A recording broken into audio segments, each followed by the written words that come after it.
olhos. Pai, como nós somos gratos pelo Teu poder, pela Tua graça, pelo Teu Espírito que opera em nós. Como nós somos gratos pela Sua mão poderosa, que nos direciona, que nos traz vida e nos transforma, Pai, pelo Espírito, a sermos regenerados, transformados e motivados no Teu poder e na Tua graça. Oramos ao Senhor e pedimos que o Senhor, Pai, continue presente em nosso meio, falando em cada coração, falando em cada vida, para que juntos, Pai, possamos mesmo viver uma maturidade espiritual debaixo do Teu poder e da Tua graça. Não é apenas mais um culto, mas sabemos que cada culto é uma oportunidade de conhecermos mais do Senhor, sermos lapidados por Ti, transformados para viver de fato todos os sonhos, todos os projetos que o Senhor tem preparado para nós. Sabemos, Pai, que o maior propósito estabelecido é o dia que nós vamos estar com o Senhor, com o corpo glorificado. Mas assim como Paulo diz, enquanto estivermos nesse corpo, o nosso desejo é glorificar e exaltar o Teu santo nome. E é isso que nós queremos, é isso que nós desejamos. E sabemos, para que isso aconteça, nós precisamos ser transformados em glória em glória. Precisamos ser moldados pelo Teu Espírito Santo e pela Tua palavra. Porque a Tua palavra é o que nos liberta, a Tua palavra é o que nos transforma, a Tua palavra é o que nos traz vida. E nos leva a viver um caminho de eternidade com o Teu santo nome e Teu santo Espírito. Que cada vida que entrou neste lugar possa ser mudado pela Tua palavra, não por mim, Pai. Eu não quero convencer ninguém, eu não quero mudar a opinião de ninguém, eu não quero mudar pensamentos aqui de maneira alguma. O que eu quero fazer neste lugar, Pai, é expor a Tua Escritura. E eu sei que a Tua Escritura, ela sim é capaz de fazer isso tudo. Ela sim é capaz de mudar, transformar, gerar vida no coração onde não tem vida. Gerar, Pai, uma metanoia nas mentes que estão mortas. O Teu poder, Pai, opera para isso. O Teu Espírito opera para isso. E é isso que eu clamo ao Teu Espírito Santo. Sinta-se liberdade em nosso meio. Sinta-se à vontade em nosso meio. Sinta-se livre para fazer o que o Senhor deseja, o que o Senhor bem quer. Não respeite a nossa organização, não respeite os nossos pensamentos, não respeite, Pai, aquilo que criamos de maneira alguma. Porque aquilo que pensamos, Pai, não é nada perto daquilo que a Tua palavra, o Teu Espírito quer e deseja em nossos corações. Nós clamamos pela Tua palavra, pelo Teu Espírito, que possa trazer revelação, o entendimento de cada um que está aqui. Que seja, Pai, em nome do Senhor Jesus, assim como Paulo declara aos Tessalônicas, que a palavra não chegou somente em palavras, mas também em poder, em convicção e no Espírito Santo de Deus. É isso que nós queremos, Pai. Não palavras vazias, mas palavras carregadas pelo Teu poder, com plena convicção e com Teu Espírito, porque é o Teu Espírito que transforma. Assim como transformou aquela cidade em Tessalônica, é capaz de transformar a cidade de Barra Mansa, é capaz de transformar o estado do Rio, é capaz de transformar a nossa nação, é capaz de transformar este mundo. Nós cremos e confiamos, não em nós, mas no Senhor. Não em palavras humanas, mas na Tua palavra, no Teu poder, no Teu Espírito, que é capaz de fazer todas as coisas. Em nome do Senhor Jesus, amém e amém. Amém? Dê uma salva de palmas ao Senhor aí.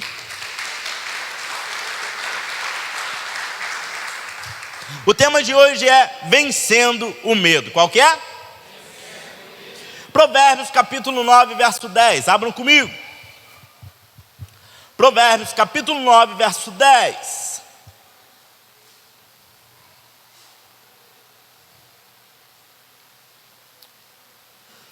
Acharam, amém? Diz assim: o temor do Senhor é o princípio da sabedoria. Conhecer o santo é ter entendimento. Repetindo, o temor do Senhor é o princípio da sabedoria. Conhecer o santo é ter entendimento. Hoje eu quero falar um pouco a respeito do medo. Até que ponto o medo, ele é algo bom? E até que ponto ele se torna pecado em nossas vidas? Richard Baxter, um puritano do século XVI, líder puritano inglês, ele tem uma frase que ele fala assim: o medo é uma paixão necessária ao homem, pois foi plantado na natureza para nos restringir do pecado, nos conduzir ao dever e evitar a miséria. Repetindo, o medo é uma paixão necessária ao homem, pois foi plantado na natureza para nos restringir do pecado, nos conduzir ao dever e evitar a miséria. O medo, em certos momentos, ele é até bom e necessário. Afinal, é o medo que nos protege, às vezes, para que nós não caiamos em ciladas. É o medo que nos protege para que nós possamos agir de forma mais responsável.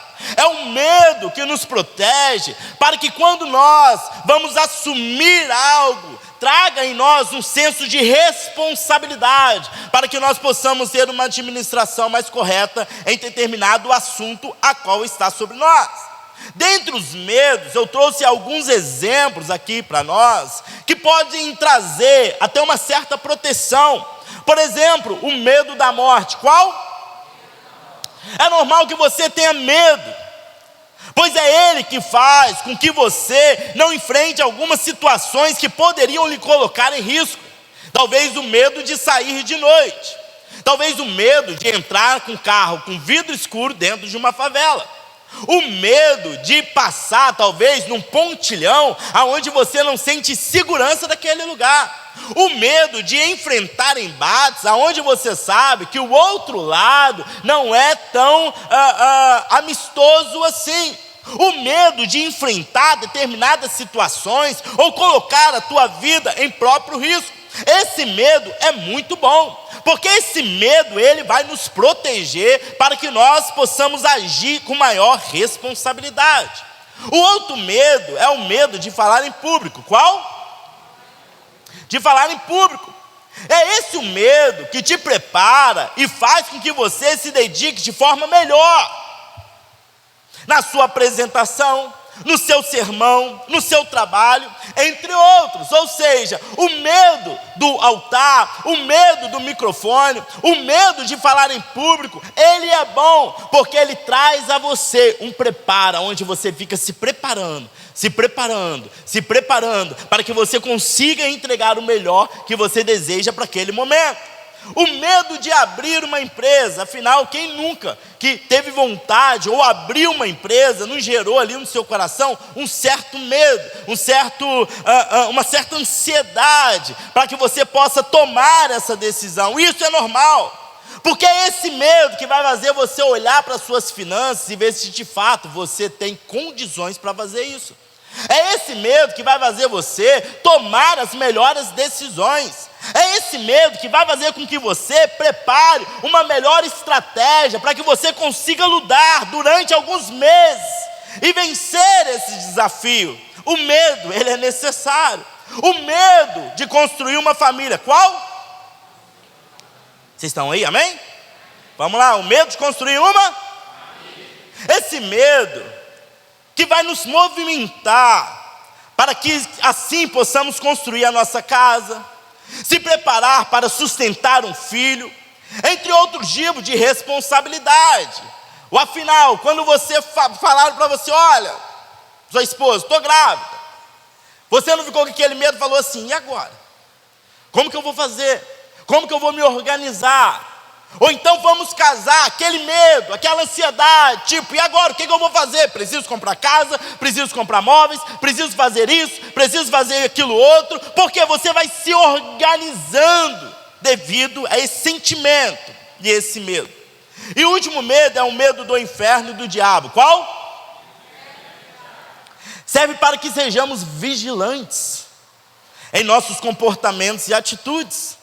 Sabemos que ele é estrategista e logo não vamos querer deixar brechas para que ele possa agir. Então esses medos, eles são necessários em alguma parte da nossa vida para criar em nós uma responsabilidade de nos proteger. Porém, o medo também, ele pode ser pecaminoso. Fala comigo, o medo pode ser pecaminoso. Quando esse medo, ele se torna pecaminoso? Primeiro, ele é pecaminoso quando procede da incredulidade e desconfiança em Deus. Quando eu não confio em Deus, quando eu ajo de forma com uma certa desconfiança, incredulidade naquilo que Deus pode fazer, esse medo, ele se torna pecaminoso. Segundo, quando existe medo da criatura e não entendo que ela está subordinada a Deus. É quando eu, mais para frente vou falar aqui na palavra, é quando eu tenho mais medo do homem do que do próprio Deus. É quando eu tenho mais medo das coisas do que do próprio Senhor. É como se a criatura fosse muito mais poderosa do que o Criador que criou todas as coisas. Terceiro, quando tememos que Deus cometa algum engano e acabe não cumprindo com as suas promessas. Aquele medo que gera tipo uma desconfiança de que se Deus ele vai de fato cumprir ou não a promessa que fez. Se ele vai realizar ou não aquilo que ele estabeleceu no teu coração. Se de fato você vai viver ou não as promessas que Deus separou para você. Esse medo também é pecaminoso. E quarto ponto, quando se torna tão grande dentro de mim, ao ponto de que recorrermos a outras coisas, em vez de recorrer ao próprio Deus. Já viu aquelas pessoas que elas estão com tanto medo, que elas começam a quebrar princípios e a ir para um outro lado, porque não crê que Deus pode realizar e pode fazer? Quando você começa a abrir caminhos, além daquilo que Deus já preparou e já abriu na tua vida, esse medo também é pecaminoso. Fala comigo, como vencer o medo? Aqui eu coloquei alguns pontos para que a gente possa vencer, e eu classifiquei eles de forma espiritual e de forma natural, amém? Amém? Lembre-se de uma coisa, quando eu tenho medo do diabo, quando eu tenho medo do mundo espiritual, um medo excessivo, eu não estou totalmente alinhado com a Escritura e a palavra de Deus. Porque quando nós lemos a Escritura, e quando fala a respeito do diabo, desse mundo espiritual, a gente precisa lembrar que o diabo está acorrentado pela vontade de Deus. Ele não podia tocar em Jó, lá no capítulo 1 a gente vai ver. Ele não poderia tocar em Jó, não poderia tocar nos seus bois, não poderia tocar nos seus filhos, não poderia tocar na riqueza, ao menos que tivesse a permissão de Deus, para que pudesse fazer qualquer coisa. Há uma frase, e ela diz assim: não tenho que temer ao cão que está acorrentado, mas ao dono do cão que pode o soltá-lo. Eu não tenho que temer ao cão que está latindo. O meu medo tem que ser, o meu temor tem que ser aquele que está segurando a corrente. Muitos têm medo do diabo, mas não têm temor a Deus, a qual está no controle de todas as coisas. E não entendemos que Satanás, para que ele possa agir, para que ele possa fazer algo, ele precisa da permissão de Deus. Porque é Deus que governa a nossa vida, é Deus que é soberano, é Deus que faz todas as coisas. E muitos têm mais medo do diabo do que temor a Deus. Dentro dessa frase, tem mais medo do cão do que do dono do cão, que pode soltar aquele cão a todo momento. Lembrando que o diabo é criatura criada por Deus. O diabo, meu irmão, ele já está derrotado. Então não tem por que temer aquele a quem Cristo já venceu. Em Hebreus capítulo 2, a partir do verso 14, vai dizer assim: visto pois que os filhos têm participação comum de carne e sangue, também Jesus igualmente participou dessas coisas, para que por sua morte destruísse aquele que tem o poder da morte, a saber, o diabo, e livrasse todos os que, pelo pavor da morte, estavam sujeitos à escravidão por toda a vida. Entenda uma coisa, fala para a pessoa que está do teu lado: Cristo já venceu. Não tenha medo. Meu irmão, tem crente que tem medo do diabo. Tem crente que tem pavor do diabo. Tem crente, meu irmão, pavor a gente tem que ter mesmo. Mas tem crente que fica com medo, acuado. Ah não, porque o diabo, tudo. Você ouve mais diabo da boca do indivíduo do que Cristo, o sangue, o sacrifício, a salvação em Cristo Jesus. Quem deve temer ao diabo são aqueles que ainda estão sob o seu domínio. Esses devem temer, porque ainda eles são filhos da perdição. Mas nós que somos lavados e remidos pelo sangue do Cordeiro, meu irmão, Satanás não tem poder nenhum sobre a tua vida. Satanás não tem poder nenhum sobre as nossas vidas. Nós fomos comprados pelo sangue do Cordeiro. Há um preço pago por nós ali naquela cruz, e nada mais pode nos separar do amor daquele que venceu todas as coisas, que é o nosso Deus. Quem deve temer o diabo são aqueles que ainda estão sob o domínio. O mundo deve temer. Os filhos da perdição devem temer. Aqueles que ainda não se renderam a Cristo Jesus, meu irmão, tem que temer. Agora você que é salvo em Cristo Jesus, meu irmão, fica tranquilo. É o Senhor que governa a tua vida, é o Senhor que cuida de você, é o Senhor que cuida da tua casa, amém? Há uma linha, o maniqueísmo, ele surgiu e ensinava uma ideia sobre uma batalha entre o bem e o mal, uma batalha entre Deus e o diabo. Tem imagem aí? Vocês já viram essa imagem na internet? É uma ideia de que como se Deus lutasse contra o diabo, ou como se o diabo ele fosse opositor de Deus. Meu irmão, isso aí não existe não. Essa ideia não existe. Satanás, ele não tem poder nenhum e autoridade nenhuma para estar no lugar de Deus, ainda mais de igual para nunca. Ele está debaixo dos nossos pés, meu irmão.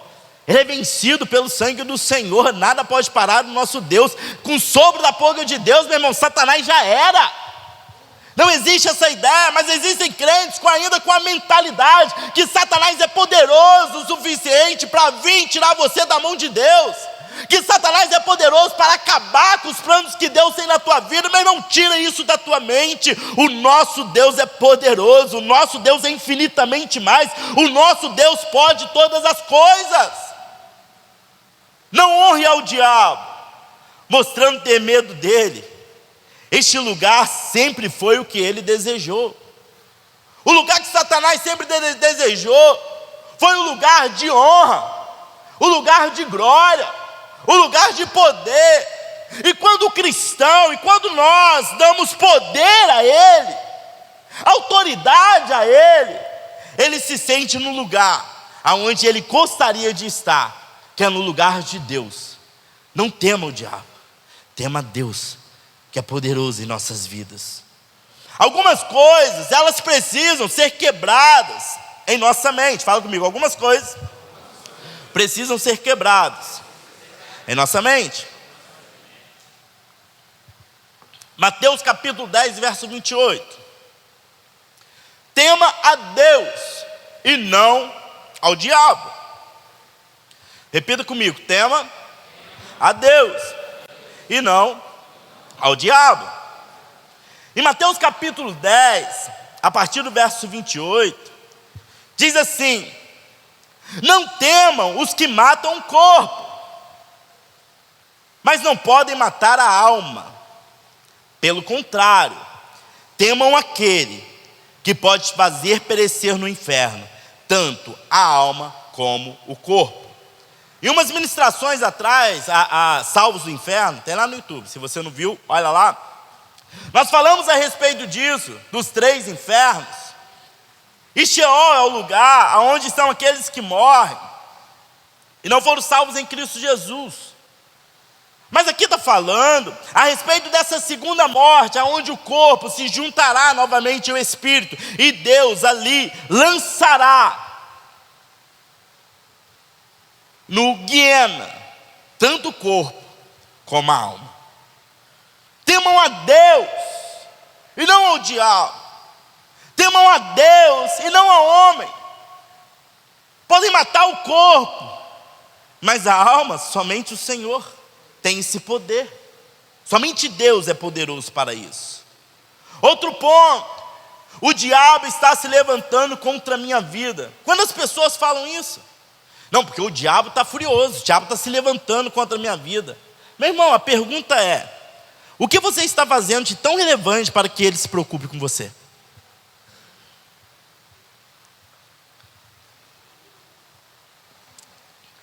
O que você está fazendo de tão relevante para que o diabo se preocupe com você? Se você não está fazendo nada, meu irmão, você está do jeito que ele gosta. Você não evangeliza ninguém, você não prega para ninguém, você não muda a vida de ninguém, você não transformou nem a tua vida, você está do jeito que ele gosta. Não, porque o inimigo está se levantando contra a minha vida. Por quê? O que você está fazendo de relevante? Se você estivesse fazendo algo de relevante, eu entendo. Falo, o diabo está furioso contigo mesmo. Aí a gente entra no segundo ponto, que muitos falam, o diabo está furioso comigo. Glória a Deus por isso. Pior se ele estivesse satisfeito com você. Pastor, Deus me deu uma revelação que o diabo está furioso contigo. Glória a Deus. Tem que estar furioso comigo mesmo? Lógico. No ruim se ele estiver satisfeito comigo. Alguém viu com uma revelação, imagina, pastor, tive uma revelação que o diabo está satisfeito contigo. Está amarrado. Estou orando pouco, estou jejuando pouco, estou pregando pouco, não é possível, para ele estar satisfeito comigo? Não dá não. Tem que estar furioso mesmo contigo, meu irmão. Outro ponto, olha, eu vi o diabo. Entenda uma coisa, de forma racional. Se Satanás aparecer para você, é uma grande desvantagem para ele. Ele conseguiria acabar com a sua incredulidade e dúvida sobre o reino espiritual e o mundo invisível. Ele apenas traria uma prova clara da existência de Deus, o que te levaria a crer em Deus. Essa ideia que Satanás está aparecendo, Satanás está... Mano, não rola. Ele não é bobo, não. Ele aparecer, ele mostrar para você que o reino espiritual é real. Imagina ele aparecendo para um ateu. O ateu se converte na hora. Quem fez a obra missionária? O próprio Satanás. Foi lá, apareceu para o indivíduo agora crê em Deus. Por quê? Crê no mundo espiritual, viu. Então essas coisas precisam ser quebradas. Outro princípio que precisa ser bem estabelecido na nossa mente. Fala comigo, maior é o que está em nós do que o que está no mundo. 1 João capítulo 4, verso 1, abram comigo.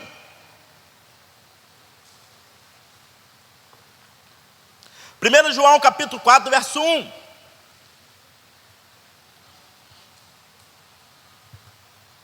Acharam, amém? Diz assim: amados, não deem crédito a qualquer espírito, mas provem os espíritos para ver se procede de Deus, porque muitos falsos profetas têm saído do mundo afora. Nisso vocês reconhecem o Espírito de Deus. Todo espírito que conversa que Jesus Cristo veio em carne é de Deus. E todo espírito que não confessa isso a respeito de Jesus não procede de Deus. Pelo contrário, este é o espírito anticristo, a respeito do qual vocês ouviram dizer que viria e que agora já está no mundo. Filhinhos, vocês são de Deus e venceram os falsos profetas, porque aquele que está em vocês é maior do que aquele que está no mundo. Eles procedem do mundo por essa razão, falam da parte do mundo e o mundo os ouve. Nós somos de Deus. Quem conhece a Deus nos ouve, e quem não é de Deus não nos ouve. Nisso reconhecemos o espírito da verdade e o espírito do erro. Maior o que está em nós do que o que está no mundo. Fala comigo, maior é o que está em nós do que o que está no mundo.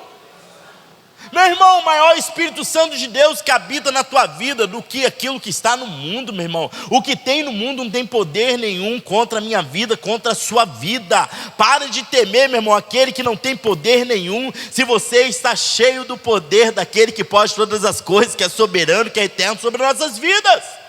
Amém? Outro ponto, ninguém pode nos arrancar das mãos de Deus. Fala comigo, ninguém pode nos arrancar das mãos de Deus. João capítulo 10, verso 25, vai dizer assim, Jesus respondeu: já falei, mas vocês não acreditam. As obras que eu faço em nome do meu Pai dão testemunho de mim, mas vocês não creem, porque não são das minhas ovelhas. As minhas ovelhas ouvem a minha voz, e eu as conheço, e elas me seguem. Eu lhes dou a vida eterna, jamais perecerão, e ninguém os arrebatará da minha mão. Aquilo que meu Pai deu é maior do que tudo, e da mão do meu Pai ninguém pode arrebatar. Quando nós somos do Senhor, meu irmão, Satanás não tem poder nenhum na nossa vida. Como nós somos do Senhor, meu irmão, meu irmão, nada pode tirar nas mãos do Senhor, porque Ele comprou as nossas vidas pelo sangue do Cordeiro, meu irmão. Nada pode tirar a nossa vida da mão do Senhor. Nós estamos protegidos nele, estamos guardados nele, estamos seguros neles, porque ninguém pode vencer o nosso Deus, que é soberano e eterno. Ele é o Todo-Poderoso. Primeiro ponto foi como vencer o inimigo, o diabo, Satanás. O outro ponto é como vencer o medo dos homens. Fala comigo, como vencer o medo dos homens. Primeiro ponto é colocar minha confiança e a base da minha vida em um lugar onde os homens não podem tocar. Repetindo, colocar a minha confiança e a base da minha vida em um lugar onde os homens não podem tocar. Mateus capítulo 6, verso 19, abram comigo.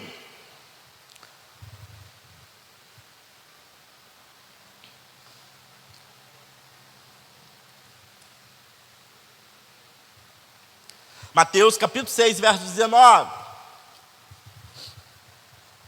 Vai dizer assim: não acumule tesouros sobre a terra, onde as traças e a ferrugem, e onde os ladrões escavam mas ajuntem tesouros no céu, onde as traças e a ferrugem não corrói, e onde ladrões não escavam nem roubam, porque onde estiver o seu tesouro, aí estará também o seu. Entenda uma coisa: quando eu coloco a minha confiança e a base da minha vida em lugares onde homens não podem tocar, eu não temo ao homem. Há uma história, eu tentei encontrar o personagem dela, mas foi no período patrístico, período ali dos 3 primeiros séculos, depois do século I, os pais da igreja, vamos colocar assim. E o imperador chegou a prender um desses patrísticos, e o que ele fala é o seguinte: quando chegou esses guardas, eles falaram: olha, o negócio é o seguinte, viemos confiscar tudo aquilo que você tem. E esse patrístico, ele vira e fala assim: olha, infelizmente vocês não vão conseguir, porque aquilo que eu tenho não está aqui, mas está nos céus. Aí ele, furioso com aquilo, ele fala: olha, vamos te levar a um lugar aonde nós vamos te prender, e ali você vai ficar de forma solitária. E ele diz: olha, impossível também, porque a palavra do Senhor disse que Ele nunca me abandonará. Então ele, já furioso: nós vamos te matar. E ele responde: há 38 anos eu já morri para este mundo e vivo para Cristo meu Senhor. Entenda uma coisa, meu irmão: quando nós colocamos a nossa riqueza no campo espiritual, automaticamente o homem não pode tocar, e eu não temo a ele. O medo se torna pecado quando eu temo mais aos homens do que ao próprio Deus. Em Colossenses capítulo 3, verso 1 vai dizer: portanto, se vocês foram ressuscitados juntamente com Cristo, busquem as coisas lá do alto, onde Cristo vive, assentado à direita de Deus. pense nas coisas lá do alto e não nas que são daqui da terra, porque vocês morreram e a vida de vocês está oculta juntamente com Cristo em Deus. Quando Cristo, que é a vida de vocês, se manifestará, então vocês também serão manifestados com Ele em glória. Embora estejamos aqui, meu irmão, a nossa vida não se resume aqui, a nossa vida se resume no Senhor. É lá onde está a nossa riqueza, é lá onde está a nossa esperança, é lá onde Cristo está, aonde, meu irmão, ladrão não rouba. Eu não temo aos homens, por quê? Porque minha vida já não está mais aqui, está no Senhor. Minha vida já está em Cristo Jesus, a minha esperança já está nele, o meu coração está nele, a minha esperança, confiança, vida está no Senhor, e então eu estou protegido e não temo homem algum. Quem poderá nos separar deste amor? Quem poderá nos tirar da mão do nosso Deus? Quem poderá arrancar as nossas vidas, meu irmão? Romanos capítulo 8, verso 31, dos textos mais lindos, diz: que diremos então, à vista dessas coisas? Se Deus é por nós, quem será contra nós? Aquele que não poupou o seu próprio filho, mas por todos nós o entregou, será que não nos dará graciosamente com ele todas as coisas? Quem tentará acusações contra os eleitos de Deus? É Deus quem os justifica. Quem os condenará? É Cristo Jesus quem morreu, ou melhor, quem ressuscitou, o qual está à direita de Deus e também intercede por nós. Quem nos separará do amor de Cristo? Será a tribulação, a angústia, a perseguição, a fome, a nudez, o perigo, a espada? Como está escrito: por amor de ti somos entregues à morte continuamente, fomos considerados como ovelhas para o matadouro. Em todas essas coisas, porém, somos mais que vencedores por meio daquele que nos amou. Porque estou bem certo que nem morte, nem vida, nem anjos, nem os principados, nem as coisas do presente, nem porvir, nem os poderes, nem a altura, nem profundidade, nem qualquer outra criatura poderá nos separar do amor de Deus que está em Cristo Jesus, nosso Senhor. Nada pode nos separar do amor dele, meu irmão. Nada pode nos tirar das mãos do Senhor, porque nós estamos temendo a coisas, temendo a homens, tememos a humanidade, como se ela tivesse algum poder. Meu irmão, não tem poder nenhum. Todo poder é dado por Deus, e é Deus que é um Deus de providência, que governa todas as coisas. Tudo está no controle das suas mãos. Quem é um homem perto de Deus? Quem é um homem perto, meu irmão, do poderio do nosso Senhor? Lembram a história de Nabucodonosor? Em Daniel capítulo 4, a partir do verso 28, abram comigo.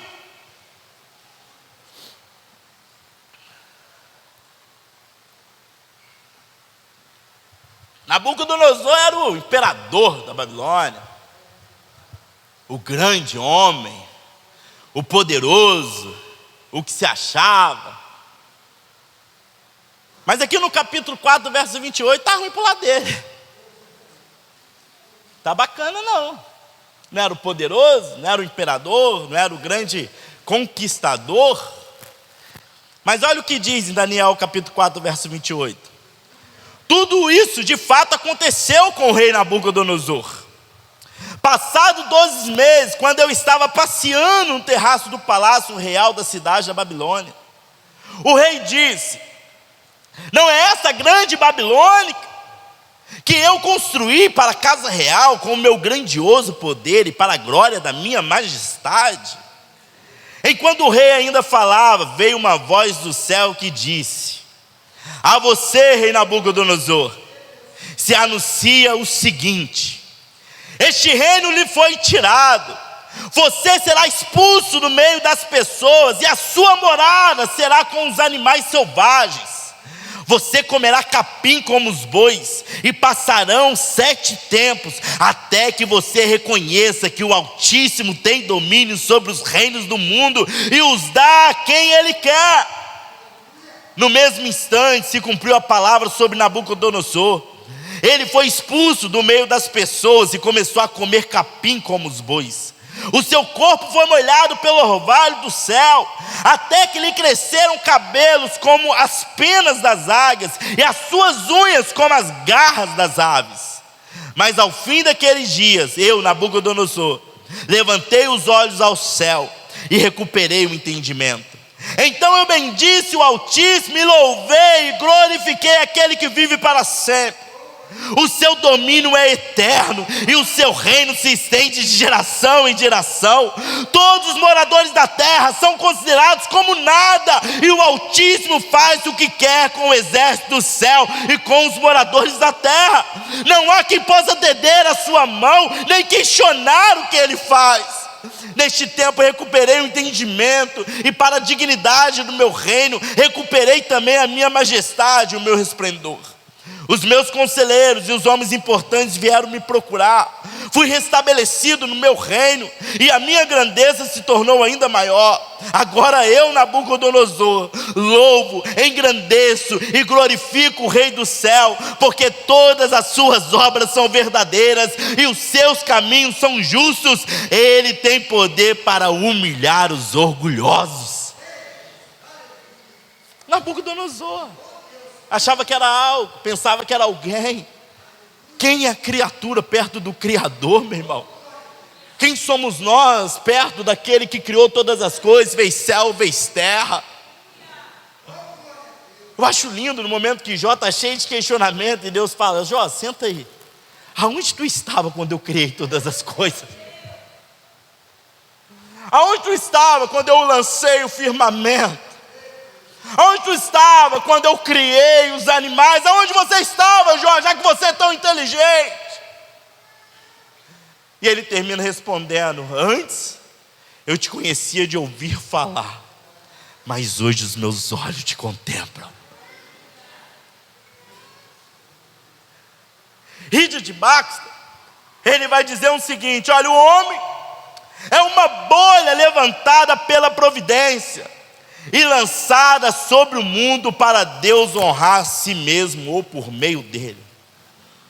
Já viram uma bolha de sabão? Já viram? De repente, às vezes a criança está lá, sopra aquela bolinha, aquela bolha se levanta, só você. Assim é um homem perto de Deus. O homem é como uma bolha. Seu único propósito: glorificar e exaltar o nome do Senhor. Onde estão todos aqueles que aterrorizaram o mundo? Cadê Hitler em seu poder? Cadê Bin Laden no seu poder? Cadê esses homens que diziam ser grandiosos, poderosos? Onde estão? Cadê? Não é nada perto do Criador dos céus e da terra.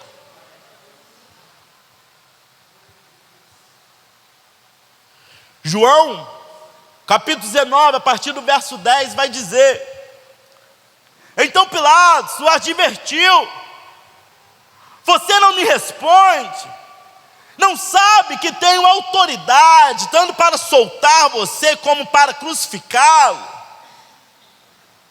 Jesus respondeu: o Senhor não teria autoridade nenhuma sobre mim, se de cima não lhe fosse dada. Por isso quem me entregou ao Senhor tem maior pecado. Olha que conversa interessante. Pilatos falando para Jesus: olha, Pilatos, ô Jesus, sou Pilatos, você não sabe que eu tenho autoridade para te tirar daí? Eu imagino Jesus olhando, rindo, imaginando.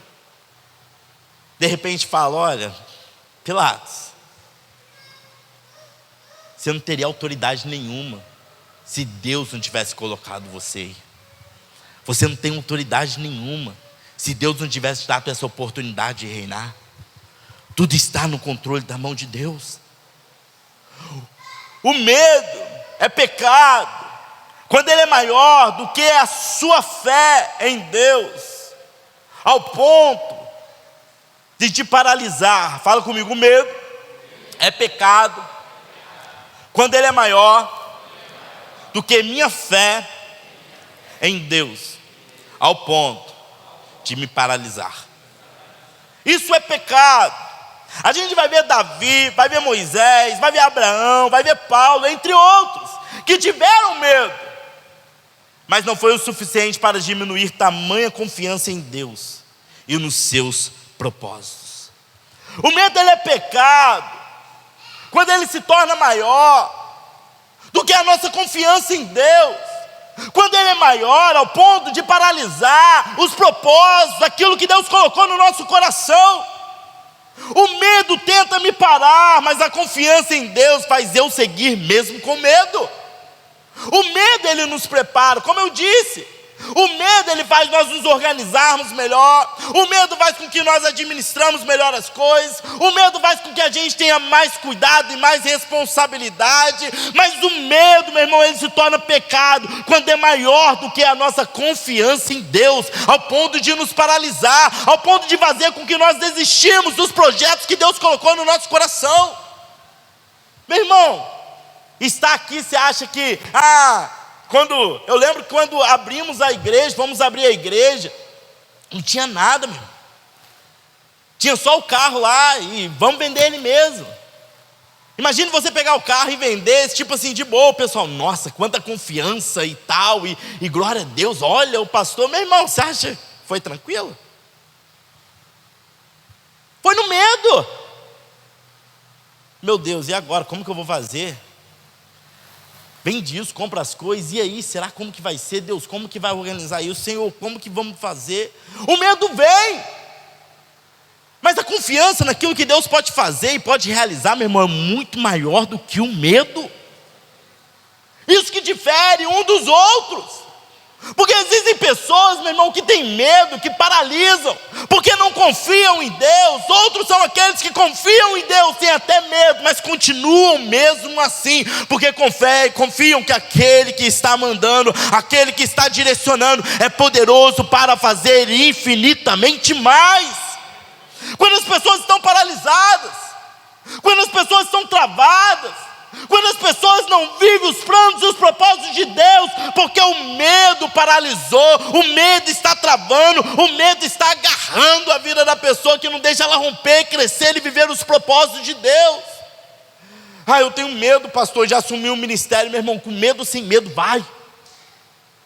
Eu tenho medo, pastor, do casamento, que não sei o que. Meu irmão, com medo ou sem medo, vai. Confia no Senhor, Ele é poderoso para fazer infinitamente mais. É Ele que fecha as portas, é Ele que abre as portas, é Ele que faz o sobrenatural acontecer em nossas vidas, porque não é sobre nós, mas é sobre Ele. Não é sobre a nossa palavra, é sobre a palavra dEle. Não é sobre o nosso poder, é sobre o poder dEle. É sobre o Senhor, meu irmão. A gente lança uns desafios, algumas coisas muito doidas. Vamos comprar as 300 cadeiras. Meu irmão, eu creio. Simplesmente eu creio. Você não tem medo da galera pegar e não chegar junto? Tenho, lógico que tenho. Mas eu vou deixar o medo me parar? Eu vou deixar o medo paralisar a minha vida? Meu irmão, começamos num terraço de 20, 30, 40 metros quadrados. Pulamos para um lugar de 100 metros quadrados. Hoje a gente está num lugar de 1000 metros quadrados. Você foi fazer isso? Foi com medo, mas eu fui, porque a confiança era maior do que o medo, meu irmão. Eu não deixo o medo me paralisar. E eu vejo pessoas com uma vida paralisada, uma vida totalmente estagnada, uma vida totalmente fora do propósito de Deus, que só vivem lamentando. Sabe por quê? Porque vive com medo e não vive confiando no Deus que serve. Minha pergunta é, cara, quem é Deus para você? Quem é Deus para você? Será que o mundo é maior do que o teu Deus, que você confia? Será que as probabilidades são maiores do que o Deus que você confia? Você acha que quando Davi estava de frente daquele gigante, você acha que ele não olhou e ele não tinha noção do tamanho do gigante? Tinha, meu irmão. Mas o que ele tinha, maior ainda, era a confiança no Deus Todo-Poderoso, que tinha capacidade de derrubar aquele gigante. Você acha que Moisés não tinha medo de Faraó, meu irmão? Tinha! Mas ele tinha uma confiança muito maior no Deus poderoso de livrar o povo de Israel, atravessar o deserto e chegar até a terra prometida. Nós cremos em Deus, e é a nossa confiança em Deus que faz a gente prosseguir cada dia mais, mesmo com medo. O medo protege, mas a confiança em Deus é que nos faz ir à frente. O medo tenta me parar, mas a confiança em Deus faz eu seguir, mesmo com medo mesmo. O temor a Deus, terceiro ponto. Quando eu conheço, eu não tenho medo ao ponto de me afastar de Deus, mas temor de respeito, honra e submissão àquele que é meu Deus. Hebreus capítulo 12, verso 1. Abram comigo.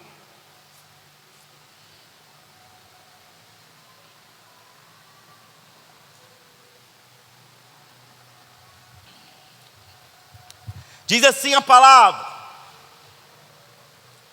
portanto também nós,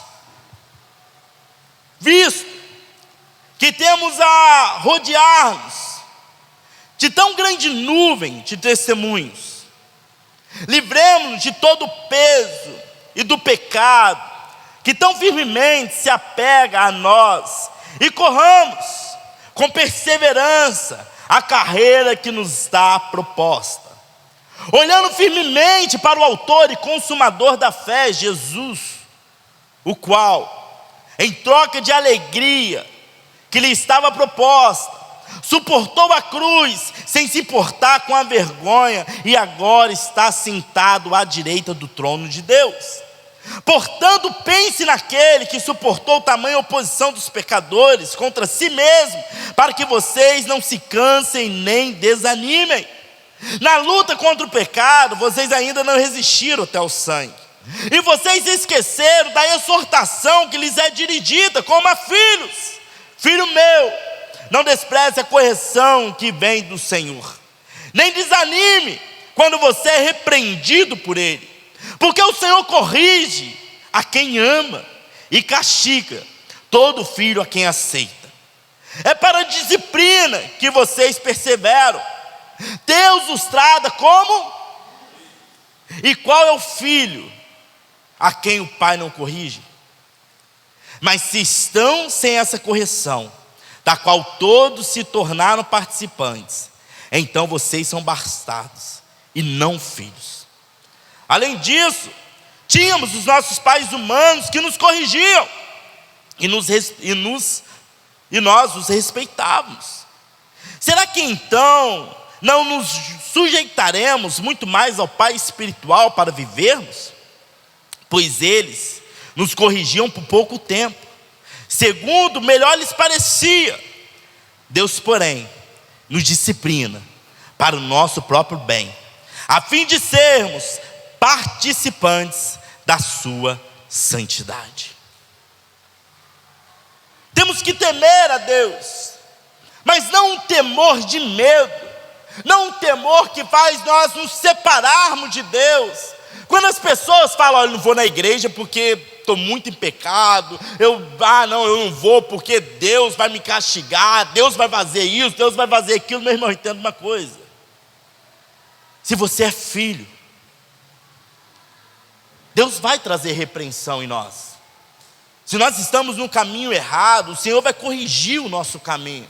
Se nós estamos vivendo fora do propósito e do princípio que Deus estabeleceu, a correção vai chegar. Como de um pai que educa o filho, como de um pai que corrige o filho, mas não corrige o filho porque não o ama, ao contrário, corrige porque ama, porque tem amor, porque esse é o filho. Da mesma forma, Deus, é Ele quem nos corrige, é Ele que nos treina, é Ele que nos prepara, é Ele que nos santifica, é Ele que nos limpa, é Ele que limpa toda a trilha, todo o caminho, para que nós possamos andar e caminhar por amor a seus filhos que foram adotados estão santificados pela graça e pelo poder do Espírito Santo de Deus. Feche teus olhos. Qual é o seu medo, meu irmão? Qual medo tem te paralisado? Qual medo tem travado a tua vida? Medo do inferno? Medo do diabo? Medo de homens? Quando as pessoas estão quebrando princípios porque tem medo de ser mandado embora. Quando as pessoas estão quebrando princípios porque tem medo de se separarem do namoro ali. Quando as pessoas estão quebrando princípios porque tem medo de perder as amizades. Mas não tem temor por aquele que é Senhor de todas as coisas. Temem a homens, mas não temem a Deus que vê todas as coisas. Temam a homem, mas não temem aquele que é Criador dos céus e da terra, que criou todas as coisas, que tem poder para realizar todas as coisas. Temem a homens com medo de perder uma vaga de emprego. Mas será que Deus não é poderoso para abrir uma melhor para você? Quebram princípios com medo de perder um relacionamento. Mas será que Deus não é poderoso para abençoar a tua vida e te apresentar de fato alguém que tem o mesmo jugo, o mesmo pensamento, o mesmo propósito que o seu? Será que nós não estamos confiando mais em diabo, temendo mais homens, temendo mais coisas do que ao próprio Deus, Criador dos céus e da terra? Será que a gente vem para a igreja com mais medo de ir para o inferno do que de fato temor em adorar ao Deus que vive e reina para todo sempre? Temos mais medo de perder uma cadeira ministerial do que perder a presença daquele que é vivo e eterno para todo sempre. Aonde está o teu temor? Aonde está o teu medo? Se havia um medo no teu coração, meu irmão, troca ele hoje pela confiança naquele que é poderoso para fazer infinitamente mais, aquele que é poderoso para cuidar da tua vida, aquele que governa todas as coisas. Como eu disse, nós somos apenas uma bolha, nós somos apenas um sopro, nós somos apenas passageiros. Mas o nosso Criador, Ele é eterno. O nosso Criador, Ele é poderoso. O nosso Criador pode fazer todas as coisas, e é nele que nós devemos confiar. Quando nós colocamos a nossa riqueza, quando nós colocamos nossa esperança, quando nós colocamos nossa confiança em Deus, nós colocamos em um lugar onde o homem não toca. Nós colocamos em um lugar onde demônios não tocam.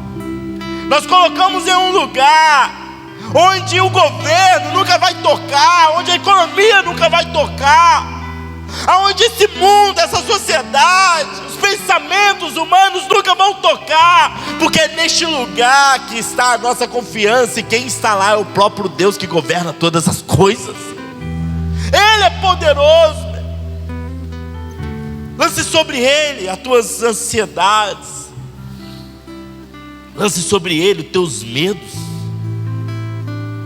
lance sobre Ele a sua confiança, a tua fé, o teu crer, o teu acreditar.